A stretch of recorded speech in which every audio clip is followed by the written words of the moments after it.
Hello everyone, aigi channel bu yengbiriba ichina ima iben pumak wai nei ko lona kharamjari yaphang bikhani bagi lakpani ngang sing ko yamda ado cheng khara rong khara sabji khara degi paisa khara tawraga ngang sing da bikha hapane bako meyam jo sumai tawnaramgani ado siniyok sin yam nungai bane bako meyam holi khela ga yam nungai bane ado aigi video se meyam makha tana yengbiyo nisi video na like comment share tawbiramo.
Kari khula rồi ngay jam na lao tới nó jam na pin rồi.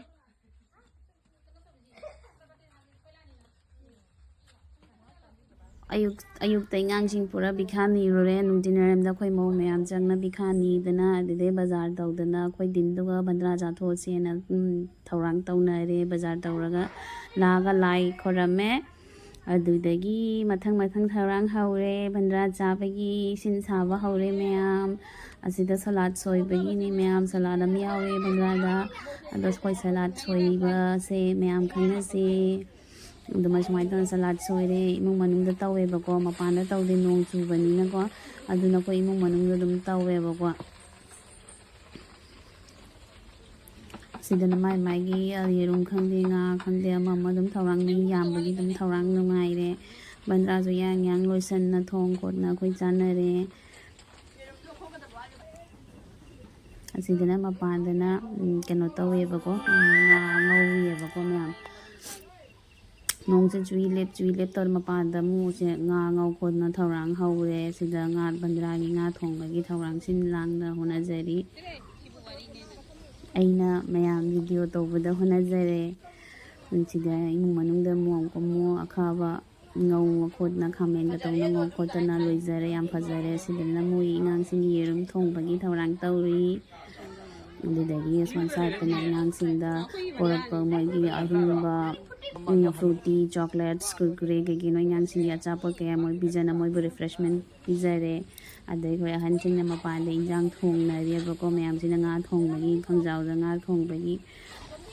bandra gi thorang injang siam haw khre ado injang loi rak bagi mathil sin mayam de ing lake loi rak bagi sakam asida yerum thong ba lei le nga mathi ngau bagi lei le nga khawa ngau bagi lei ko asida na nga